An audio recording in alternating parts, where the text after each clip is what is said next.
नमस्कार, जोहार। आप सभी देख रहे हैं जीटी रोड लाइव। मैं निशा नायक।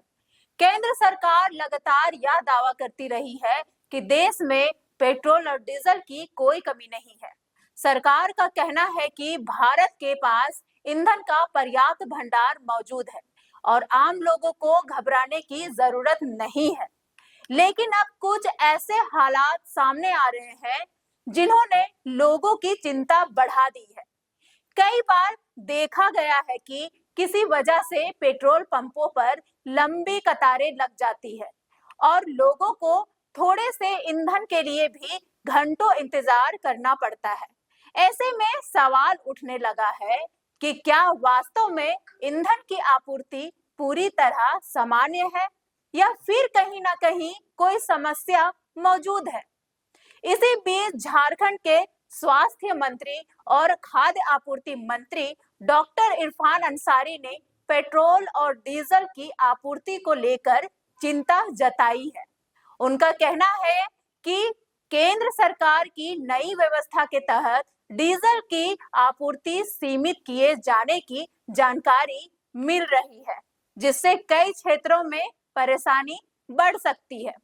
मंत्री इरफान अंसारी का कहना है कि अगर डीजल की आपूर्ति में कमी आती है तो इसका सबसे ज्यादा असर परिवहन क्षेत्र पर पड़ेगा। स्कूल और कॉलेज की बसों से लेकर माल ढुलाई करने वाले ट्रांसपोर्टर तक प्रभावित हो सकते हैं। इसके अलावा खेती किसानी भी इससे अछूती नहीं रहेगी। खेतों में चलने वाले डीजल पंप, ट्रैक्टर और अन्य कृषि उपकरणों के संचालन में दिक्कतें आ सकती है। ग्रामीण इलाकों में बड़ी संख्या में किसान आज भी डीजल आधारित मशीनों पर निर्भर है। इरफान अंसारी ने कहा है कि यदि झारखंड को डीजल आपूर्ति में किसी तरह की कटौती का सामना करना पड़ रहा है तो वे इस मुद्दे को केंद्र सरकार के सामने मजबूती से उठाएंगे।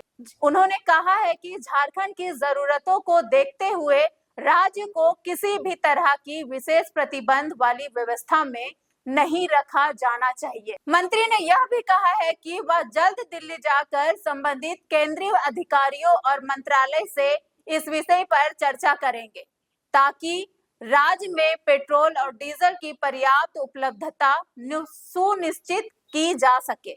हम चाहते हैं कि पहले आप सुनिए इरफान अंसारी ने क्या कहा है, फिर हम आगे की बात जारी रखेंगे। हमसे मिले और इसी बीच हम भी यहाँ हैं और हमारे सेक्रेटरी भी थे। भारत सरकार ने एक नियमावली भेज दिया है 11 जून 2026 को, जिसके तहत जितने भी पेट्रोल जहाँ पे पेट्रोल पंप वगैरह है वहाँ पर कुछ क्लॉज लगा दिया गया कि 200 लीटर से ज़्यादा आप तेल नहीं दे सकते, डीजल नहीं दे सकते, जिसके कारण जो है उपापों की स्थिति हो गई है। पेट्रोल पंप में मतलब लग रहा है कि भीड़ हो गया। अब हमको लगता है कि मारामारी का कहीं नौबत ना आ जाए। डीलर क्या करेंगे, पब्लिक परेशान है। यहाँ तक कि जो गाइडलाइन है उसमें school, college, university, hospital, health care, साथ ही साथ hotels, bank, shopping mall, residential apartment, government officer and public institute, यहाँ तक कि जो स्टोन क्रशर है उनको भी दिक्कतें होगी। जो कोक इंडस्ट्री है जो लोकल है उसको भी आप तेल नहीं दे सकेगा, उसके लिए भी दिक्कतें होगी। एग्रीकल्चर जो खेती करते हैं उसको भी दिक्कत होगी। डीप बोरिंग जो है, बोरिंग कैसे होगा। तो इस तरह का जो सिचुएशन झारखंड में आ गया है, ये हमें लगता है क्राइसिस की ओर हम लोग बढ़ रहे हैं। तो चिंता जो है, डीलर्स की चिंता वाजिब है। हम भी काफी गंभीर हैं। हमने विभाग के सेक्रेटरी को भी निर्देश दिया है कि झारखंड में कैसे हम लोग राहत दे सके डीलर्स को। तो कहा गया कि नहीं, भारत सरकार का जो गाइडलाइन है उसको हम लोग उसके बियॉन्ड नहीं जा सकते हैं। तो फिर एक हम लोगों ने फैसला लिया है कि बहुत जल्द हम लोग जो भारत सरकार के जो पेट्रोलियम मंत्री है उनसे मिलकर हम अपनी मांग को रखेंगे और हम कहेंगे कि देखिए अन्य स्टेट से हमें झारखंड का कंपेयर मत कीजिए। झारखंड काफी वीक स्टेट है। यहाँ अगर आप कोई नीति और लॉ लागू करते हैं तो सबसे ज्यादा सफर हम झारखंड होगा। यहाँ के लोग होंगे, यहाँ के बच्चे होंगे, यहाँ के इंडस्ट्री होंगे। तो बहुत जल्द हमें लगता है कि समय मिलेगा और हम दिल्ली हम लोग जाएंगे और हमें लगता है कि हमारी बात को भारत सरकार मानेगी। उसमें एक चीज और है सर, वो तमाम बंद हो जाएगा, कोई हम लोग दिल ही नहीं देगा। फिर तो आपका जो भी आप गाइडलाइन देते हैं, कम से कम एक बार विचार करना चाहिए। सारे स्टेट के मंत्री को बुला लेते, आप बात करते, हम लोग भी राय रखते, क्या आपका जो आप जो डायरेक्शन हमको दे रहे हैं, तो क्या इस डायरेक्शन से हमको क्या लाभ है, क्या हानि है, ये तो हम रखते हैं अपनी बात को। लेकिन आज देखिए सारे लोग सड़क पे आए, सारे डीलर्स को दिक्कतें हो रही है, जितने पेट्रोल पंप के जो मालिक है सब लोग परेशान है। अब तो भीड़ लग जाएगा पेट्रोल पंप में, बिल्कुल, और कंज्यूमर उतना ही अब ज्यादा मारपीट हो परेशान। जाएगा। देखिएगा कहीं हमको लगता है डीलर्स वर्सेज जो है कंज्यूमर के साथ मारपीट ना हो जाए। तो इसको देखते हुए हम लोग जा रहे हैं दिल्ली और बात करेंगे। और हमें लगता है कि जब मैं लगूंगा तो कुछ ना कुछ रास्ता निकालूंगा। तत्काल क्या राहत दे रहे हैं? तत्काल तो अभी हम लोग विचार कर रहे हैं, तत्काल कैसे राहत दे सकते हैं। क्या कोई चिट्ठी भी लिखेंगे मुलाकात से पहले? बिल्कुल, चिट्ठी अभी आज ही हम मिले हैं, पूरे एसोसिएशन से मिले हैं यहाँ, और चिट्ठी लिखेंगे। और चिट्ठी से ज्यादा हमें लगता है इफेक्टिव होगा कि हम जाकर उनसे पर्सनली मिले। तो समय मांग रहे हैं, और सिन्हा जी हैं हमारे यहाँ, वो जानकार भी मिल लेंगे, इनका जानकार हमारे अध्यक्ष जी भी आए हैं।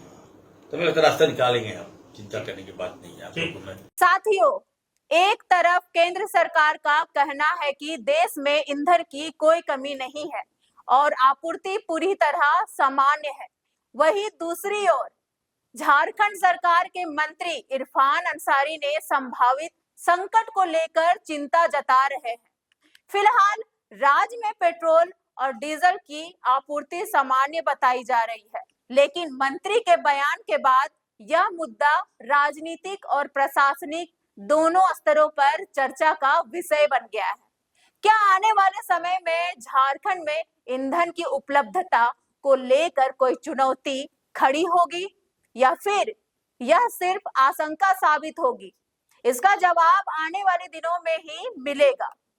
आज के लिए बस इतना ही, लेकिन आपसे वही आग्रह है कि अगर आपने हमारे चैनल को सब्सक्राइब नहीं किया है तो जरूर कर लीजिए। हमारे वीडियो को लाइक, शेयर और कमेंट जरूर कीजिए। नमस्कार, जय हिंद, जय भारत।